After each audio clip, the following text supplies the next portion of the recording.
If you take your son out, you have two sons, and you take one out and you teach him to beat the crap out of everybody, that's what he's going to grow up and do. If you teach the other one to read the Bible and go to church every day, that's probably what they're going to do. So it's just a machine. You teach it what you want, but there are bad people out there that will teach these machines bad things. And so we need to be one of three players in this. We're going to get run over by AI, we're going to be managers of the AI, or we're going to be developers of AI. We are very much on the managers of AI with every process we have in the organization, to even developing the AI tools that we have. And we're constantly adding new things to it, to where the industry investors can make better decisions.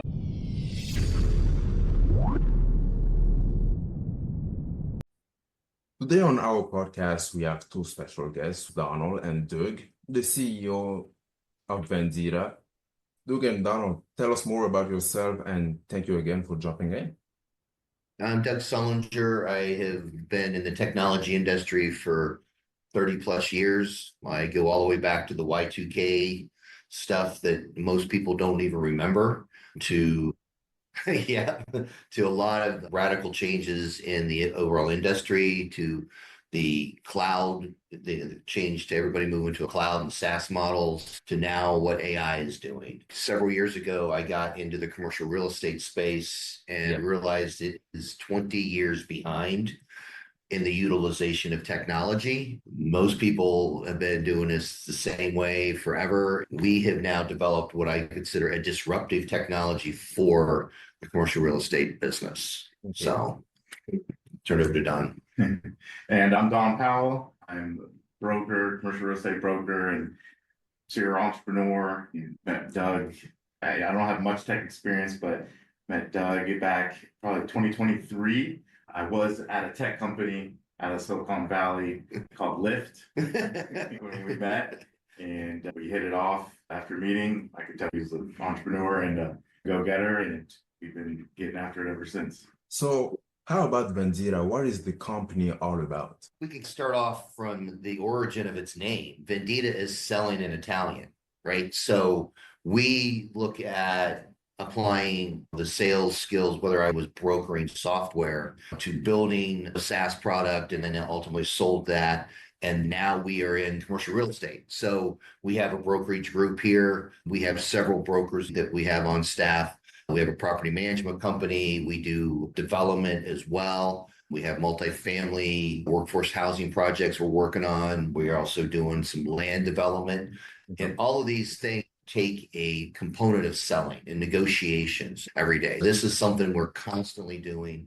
I have training from a Sandler background, 12 years of being trained. So we try to apply a lot of those best practices. And now we've jumped into an AI platform that we've released in the last month. We had our first major event last week of about 160 people talking about what AI is doing. And this industry, as I said, is behind. When I did the presentation, I asked people, what do you think AI is? And do you think it's just a marketing? There's a lot of marketing hype, because there are certain companies have AI in their name, but they don't do any real AI. That's right. And I asked another question, are you afraid of it? And some people are like, okay, yeah, I'm going to ignore it. Do you think AI will ever have emotions? And people are like, what? What do you mean it has emotions? It's a machine. So we're working with developers and investors in tech, in commercial real estate, on what kind of challenges they're having and what kind of decisions they need to make faster. Yes. This would take, hey, I got to find a broker, and then broker's got to do a void analysis, and they got to sit down and spend a half a day doing it, and they got to look up a bunch of information, a lot of different places. Our tool can literally give an investor, hey, this is the kind of property, and this ideally fits what you look for, and give you all the information you need to make a decision on whether you should move forward with investing in that property. We're helping the investors and developers of real estate make better decisions. That's very fantastic. To me, how I would describe AI is something that is absolutely revolutionary. It's the kind of opportunity that is happening every 20 to 30 years. It's in 1995 when Google came in first. People were shocked. They were scared. They were like, Is the internet going to cause something bad? Is it going to frustrate people? But I think that it all comes to how are we using it? And it's the same thing that applies to AI. Basically, with AI, there's a ton of things that you can do. It's almost like if you have no limitation. But I think that because there's certain behavior that the AI won't allow us to do, depending of the type of question or what are you trying to achieve, because it is going to limit what you're trying to do and then make it be positive. So I think that is something that is absolutely fantastic by the time that they are trying to reduce the bad behavior of people can ask. Because in life, there are two types of people. There are the ones that think about themselves, and then there are the others who think about the whole humanity. So if the guy who's just thinking about himself is trying to do something bad with the AI, it is going to restrict him. And this is something that I'm really grateful about. I would hope that we as a society are smart enough to keep control over it. We've had systems go down and data has been stolen and credit card information's gotten leaked out. And so, look, it is a tool and that's what it is. And we can set a drone to do good things or we can set a drone to drop bombs. It's the same way. And that's where AI is. I look at it, and Don, I'm sure shares this. You better get a hold of it now. Figure out how you're going to empower what you do and make you more effective. The thing is that there's thousands of AI tools coming out. We started looking at these back in 23, and a lot of the stuff that they were introducing in the second half of 23 now is mainstream. It costs 20 grand to do an avatar. Now it's included in Canva. It's Absolutely. how far we've come with this technology and the way we can develop now. I come from a legacy way of developing code and what we can do in literally minutes and hours. Like my team can go away. We can ask them to do something one day and the next day it's done. And I would ask my legacy teams before we got into AI development, it could take 3 months or 6 months. And if you look at the podcast that Benioff gave about Salesforce, if you want to go in and change code on Salesforce, that's very expensive to make those changes. He's almost stopping new changes with the current base of Salesforce and moving to a completely new AI model. It's like a completely brand new startup that he's going to, because that's going to be easier for him to build new AI tools than to redo the old legacy tools. Especially now, you don't really need to know how to code. It's way easier for people. Yesterday, I was talking about AI, and I want to get your insight about it. There's a fear about AI. The people I was talking to were like, okay, AI is going to come, it's going to replace our job. But the thing is, if it replaces our job, there won't be any customers. So what do you think about this? I think with the agents, before it replaces jobs and everything, people are going to clone themselves. For instance, you see these people on Instagram now saying, hey, I put every day I talk to ChatGPT, I give it my blood work, I give it my schedule, I talk to it constantly. Somebody added a Google Chrome extension so they can speak into it, and they put their whole lives into it thinking that it's going to help them in a certain way. And I don't quite think ChatGPT is there just yet, but it will be. And then with these agents, that's what it's going to be. People are going to be putting all their information on it. NVIDIA has personal LLM at home computers. And that's going to be the start of everyone putting their information into that. And that's going to be their agent. Picture if your home computer was your own ChatGPT that give everything to, and then that's going to be what's going to go out there, and our bots are going to communicate to each other. So I think before, probably simultaneously, as it's replacing our jobs, it's going to be cloning ourselves. So yeah, it's the start of the revolution for sure. Yeah, along that lines, there is a podcast that I heard. I think it's called Wisely, and they do those avatars, right? They literally, and I don't know all the details, she just mentioned it. They went to, I think, a university and replaced the professors in the lower 2 grade levels. So your freshman and sophomore professors are now these avatars that they're dealing with. And that's reality. Why not? The only thing that an avatar would not be able to do is take maybe current events, Yeah. but you can allow it to identify current events that would apply to the content that they're teaching, and they're going to do a much more effective job than a human being is going to be doing when it comes to lecturing. They're going to get it down to where this is exactly what you need to know to get past this class. All right. They'll be able to give different examples as you continue to feed information to it that are probably more realistic to the material than a human professor.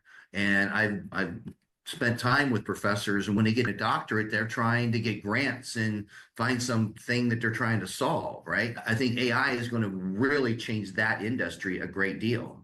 And that's a great use of where AI is at today.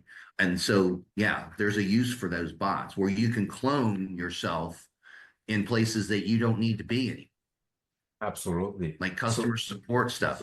We would use that on our tools, like customer support.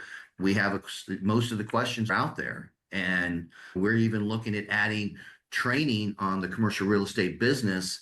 If you have a new broker, they don't know a lot about what triple nets are. They don't know a lot about different kind of how financing and how people do raises to justify an investment in a particular property. We're going to put that in the tool we have so that when new brokers come on, they have a place to go and learn, other than, hey, I just got to go out and hope and pray that I get connected up with somebody, or I got to learn on my own. And that's making that's making them more investment advisors versus just being a broker. For sure. Concerning the fear about taking the job of the others, it just comes down to building a skill set that is going to make you become irreplaceable if you're so scared about what AI can do. But I think that AI cannot do anything. There are certain aspects that the human will always be there. It won't never replace, such as a community, for example. AI cannot socialize with others, and we need humans for that. This is something we need to build even more, and I think it's gonna make people come down together perfectly fine, and the future will look bright. John and I are probably a little more than 20 years apart in age. He's very comfortable with Instagram and social media. That's just the way he's grown up. I didn't. So I look at it, I'm like, I don't know how this stuff works. I'm like, I give it to Don. I give it to people that are his age to do that. So it's just, AI is just going to be a generational that's going to accept it. Right now, if you go to Singapore, they're already teaching it to the elementary school children. So they're already getting it. Yeah, they are. Yeah, and there was a study out of Stanford of most of the teachers in the United States feel that AI should be taught, but they don't know how to do it. Yeah. 80% of them are feeling that way right now. So you have to look at, getting back to your point, we looked at AI in the commercial real estate process. I have a background in automotive, and we use a Six Sigma process. We went through the Six Sigma process, and it's on our website. We looked at areas of improvement, and we looked at all the different swim lanes, and we found 4 areas that needed improvement: finding properties, finding clients, managing that relationship, and then the legal process. When 2 attorneys start talking to each other, there's nothing you can do to fix that. On finding properties, we've made that instantaneous. You can literally open up our tool, go in there, type in what your requirements are, and tell you exactly what you're looking for, whether it's on or off market today, and what the zoning looks like, what the permitting is going to be like. We're even looking in the future, where should government agencies start to look for their developments in the future? So we're going to start working with them so that they have a tool that makes these decisions better. But I still say 40% of it's still going to be the art of the deal. We're never going to get away from the human part of doing a commercial real estate deal. You just can't get away from it. I think it's a question of whether you adapt or you become obsolete. So, as a leader in the space, who or what had the biggest influence on how you approach building teams or solving problems? You want to take that one? Solving problems with AI, it's the ultimate, it's the only thing we should be going to solve problems. And that's something that everybody has to push themselves to do. Any problem that comes up or any situation, if you just spill your guts and write a really long prompt and put it in the ChatGPT, see what it spits out, and then give it one more iteration, it will answer it for you, no matter, at least give you and put you in the right direction. So I would say AI is almost the answer to all our problems. Yeah, Solution. It is the Yeah, solution. but you have to understand what you're going to ask. So you have to manage the AI. Second, here we talk about either you're going to get run over or you're going to manage it. So for everything we do, we've had multiple different businesses in here. We look at what kind of business model should we have? We start there. Okay, what should a mission statement be for us? Let's go there. It will definitely guide us in the right direction. And there's times it doesn't get it right, but that's where the human being still needs to understand where they want to go. What is the work that they want to achieve? And the AI will never be able to tell you what the human being wants to achieve. And I think that's where it is. It's there to assist you on what you want to achieve, but it's going to be for a different type of person. It's there for the use. I have a friend of mine that it's helping him build these kind of like peptides and stuff. And he's getting all the information directly from ChatGPT. He doesn't know anything about being a chemist, but he doesn't have to be. So he knows where he wants to go with this, where we need to go. That's absolutely. You don't need to be smart in order to use it. Most people don't really know how to use AI. It's like I'm asking AI how to build a company. That is great. But did I ask how to build a company in 1,000 years? How many employees do I want? It's about putting the details. The more details you put, the more it's going to be personalized to you specifically. And that is something that I figured out that most people don't know yet. Yes, you can answer any kind of question, but if you don't put it in the details, it's not really going to give you the A to Z step in order to follow the map directly. right. And then there's going to be, we talk a lot about ChatGPT, and we're seeing like the Y Combinator out of the Valley, they're talking about they want a ChatGPT for an industry. There's one already out there for the medical industry that they're very much behind. Our goal is to be the ChatGPT for the commercial real estate industry. We want to be the first place that a lender, an investor, a developer think to go. Ultimately, brokers will eventually figure out this is the place to go, and it'll be the commonplace. As we keep asking it questions, it keeps learning what we're trying to answer. We're in Florida, right? It's exploding down here. We've gotten a massive amount of people coming down here over the last 5 years. Development and where to develop is a big issue. We have less than 4% vacancy of our properties. But you go to other parts of the country, go to St. Louis, their entire downtown is almost vacant. They've got different types of challenges that need other kinds of data models or data to help them answer a different set of questions. As a human being, we're never going to get away with guiding it where we want it to go. But we use it for everything here. We use it for our legal documents.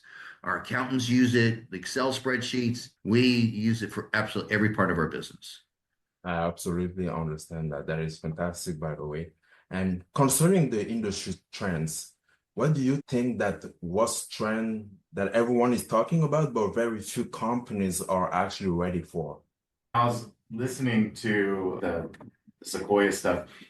One of the people said that Moore's law is now obsolete because stuff is going so fast. Everything is going so fast. Before, I don't know, you always think of the government has alien technology, they haven't released it. Now, NVIDIA has those LLM personal computers. It's sitting on the shelf. Nobody's talking about it. I think it's going to come around when they're pumping Christmas and everyone's going to start to have their own. But for cheaper than an Xbox or a PlayStation, you could have this personalized LLM computer. When those come out, if you wait a month or two, the next version is going to come out and it's going to be crazy. In general, in AI, there's a lag right now. It's getting so complex that in 3 months, people will just begin this. Look how fast the bots transition. The bots, like the avatars, people were selling for $1,000 in January. 2 months later, stuff is moving so fast now that the market isn't adapting quickly enough to it. Yeah, this weekend, I think it was in Europe, they had a Jaguar where they've got over 500,000 miles on a self-driving car now. And it works as like an Uber or Lyft. That is going to be, we've got to get that. We've got to get self-driving cars. We're in Florida here in the wintertime. We don't have great drivers down here in the wintertime. I saw where there was a machine that was cutting sugarcane. It did a phenomenal job. That literally took 5 different AI models to make that machine. because you have to have one for vision, one for location. It has to understand what it needs to do. Then it has to have another model to manage the other four. So that's what it takes to get one of those robots. Honda has been doing that for a long time, right? Yeah. So they've been working in that where you see like we had all these immigrants here, and a lot of farmers had depended on immigrants to do that work. Now the alternative is going to be an AI driven machine that can do that work for you. I know from being raised on a farm, my brother was running satellite driven machines where he could get off the combines and stuff and walk around, and the combine just went back and forth. And that's a $500,000 machine. We're getting there to where that kind of work is going to be done by machines before you know it. Absolutely. So, and that's all going to be AI driven because it's going to have AI because it's going to have to be able to think about what it needs to do and learn how to do the plumbing. And why do you think there's that gap between talk and action exists?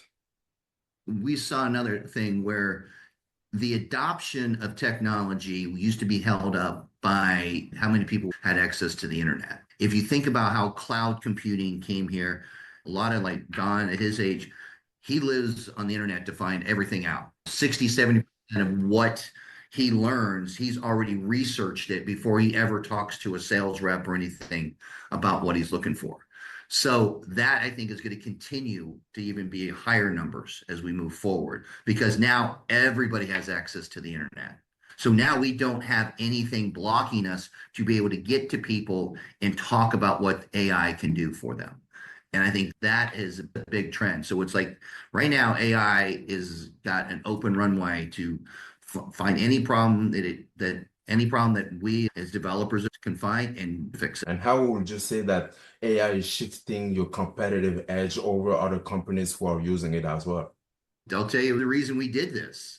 My brokers call up their developers and they talk about this software before they talk about what the developers are trying to develop. Wow. And now they are ahead of their competitors because they say, hey, we have developers come in here and they're saying, show me this tool. Great. You have this tool. Hey, can you find this type of property for us in Maryland, in Virginia, and they're out of Minnesota, right? They don't have to go see it anymore. And we can represent that same property from Florida. So we're able to have a much broader reach because we have a software tool, an AI-driven tool, and we have data on every piece of property in the United States. Our brokers are very much investment advisors. They have better conversations with their clients, and we have a lot more clients because we have these tools. Our growth is growing, and not every broker can do that. I only have the best now. We got rid of a lot of them that just could not make that change. In our organization, we're more of a technology-driven organization that does commercial real estate, and we're constantly trying to figure out how can we make the process of procuring or making investments, make it better all the time. And that's what we're doing. Okay. And when it comes down to technology, I noticed that you guys are extremely advanced compared to the other company, and that is why you guys have a massive and broader range of customer base where you can serve them. And I think that is incredible and fantastic because it just comes down to what we were saying before. It's either you adapt or you stay obsolete. So you choose the path that you want to take, right? Even in the relationship, we call it relationship AI. It's basically what you would call a CRM. Everything is AI driven. The outbound phone calls are bots. The inbound calls are answered by a bot. We have automations in there on how many text messages that go out, emails that go out. All of that is done for our brokers. So they spend 40% of their time talking to individuals about a deal. Does it make sense? And that's where the art comes in. But the rest of the time, it's all automated. The communication's automated. The AI tools will continue to communicate and reach out until they respond back. It takes 16 times to touch somebody for them to respond or buy something. That's quotes from different people like Tony Robbins. So we use those. We touch a lot of people, a lot, but we have a very small team. So that's the difference. We can do a lot more with the tools than what almost any large brokerage house could ever do. And what's one internal process that feels just good enough, needs serious attention soon? Just good enough. With any business, you're always making it better. It's always underworked. If it's not one thing, it's going to be the next. Kind of like in golf, your short game could be on and then your driver's off. One of the biggest challenges we have as a small business is dealing with banks. The banking process is still very antiquated and it doesn't make sense. There's security measures that they have. So, we send out almost everything through a wire, and it's the same way it's been 15 years ago. That process, we can't do it ourselves, but we're looking for banks. We're shopping for different banks right now who are looking at. I sit and show them what we're doing because they all into commercial lending. We want you to buy our tool because we're an AI driven tool. What are you doing with AI? And even the largest banks are just barely scratching. They got some pilots here and some things like that, but they are nowhere near it. That lending part in our business, that is still very antiquated. Now, on the legal side, we do all of our legal documents with an AI tool, everything. So that has been radically changed, almost eliminated that cost. But the banking is still the area that I think that it's still it's very painful. And it should be much better than this. Concerning the banking and the labeling style, why hasn't it been solved yet? Is it time, cost, complexity, or maybe it could be people? Who knows? It's a big ship. How do you turn Bank of America or Chase? How do you make them make any kind of changes? Any large organizations are stuck. And how do we start to adopt these things? I worked with General Motors when they were the largest corporation in the world. They took for them forever to make a decision. It's really their ability to make these decisions and make a commitment. CIO, Chief Information Officers, they turn over all the time. So if you go and make a decision to go down a direction with an AI tool, and this is a big project, the chances that they're going to see it to the end are not very real. It's not very likely that they'll see it all the way to the end. And that's just because of turnover in those large institutions and large organizations. I worked with IBM. It stands for I've been moved. God. What points are you seeing between department, system, or tools right now? I'm sorry, ask the question again. Yeah, sure. So I was saying, what kind of friction points are you seeing between department, system, or tools right now? That is one thing that we are solving with the relationship AI. A lot of things are separated, compartmentalized on you have this tool over here, this tool over here, and that's going to be the next step with AI is compiling certain tools specific for that industry. My phone can do it. You just got too many options for certain AI tools. It's going to be a specialty where it's like, I've already done the research. These are the best tools in one spot for whatever industry that is. Yeah, the tool consolidation challenge, we still struggle with it. We're pushing it. But for example, our AI tool literally takes almost 7 different tools that you would have to look at into one. All right. If you were a credible broker and you were to go out and you're going to respond to a void analysis and all the information you have to go through on 4 or 5 different properties for a developer, it would take you multiple days in 7 different tools. Well, we've got it down to 1. So we know we can do that particular part of it. We know when we want to go find clients, we use intent data. Okay. In this industry, I do presentations and I talk to people and present to them what intent data is. They've never even heard of it. I mean, it's being used on them every day. It's ridiculous. I know. They're like, oh, that's what that is. And do you think that is it more of a tech issue or a workflow problem? Okay. Look at certain industries. Look at the legal industry. There are so many AI tools to generate documents, but a lot of these attorneys, I spent all this time, I'm an attorney, I know how to do it, you can't replace me. That's not true. The documents we receive from an attorney are not as good as some of the stuff we've generated out of our own AI tools. Accounting is another one. That's going to be completely changed with AI. And there's very few people going into accounting anymore. So you still have several generations, the 40 over, that are still afraid of using the AI stuff. Like I don't want to change. I don't want to change. That's the big thing. I just don't want to change. And no, it's not going to hit me. It is. It's Absolutely. going to definitely. If something is working, there's no need to change it at all. But If you're in any kind of supply chain or anything like that, you better, because look at what just happened to us. I have a very good friend of mine who imports all of his products, and he just got hit with the tariffs or COVID or something can hit. If you're not constantly improving, making your organization, somebody's going to beat you. Somebody's going to build a better mousetrap. It's the competitive nature of human being. And are there any areas where you feel like you're outgrowing your current system or tools? No, we're a small organization. I would say the tools that we have are probably more sophisticated in some ways than what we are. And that's probably one of the other things that we spend time studying AI, right? We look at what we can do, not just for us, but for other people every day. We're always talking to we'll listen to a podcast. We're constantly involved with it somewhere. And so what can we improve on our own? We've got invested in a relationship tool, but it does everything. It's one tool, manages all of our relationships, communicates into our accounting system. It does our social media posts. It does all of our marketing, all in one platform. It's even mobile as well. And it's branded as our own. We even resell that to certain organizations.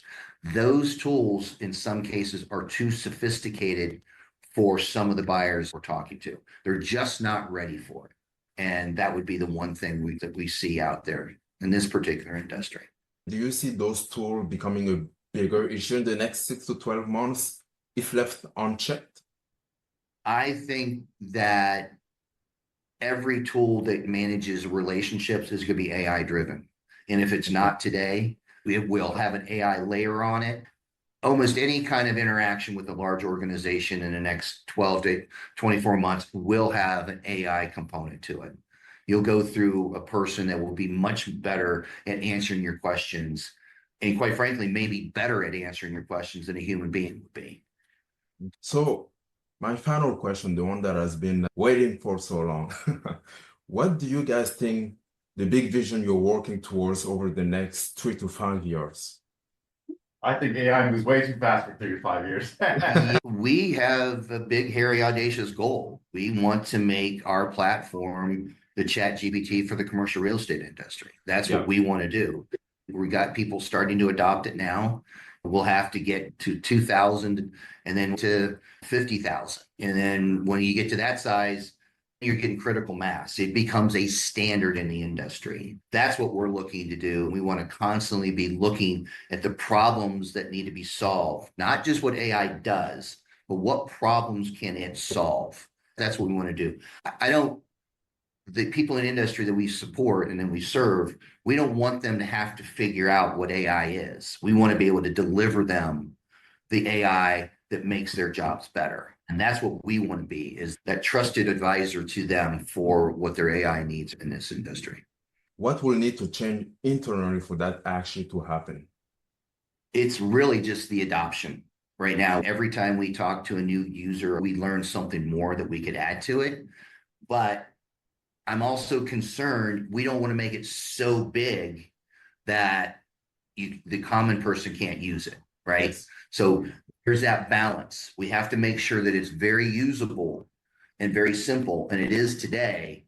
However, in the future, if we got everybody's needs in our tool, it would be like a big, huge SAP machine. It'd be like a massive tool that nobody could ever get, that nobody could really use. So we're always going to have to balance that, the usability from servicing every need that's out there. So that's the balancing act that we're working through.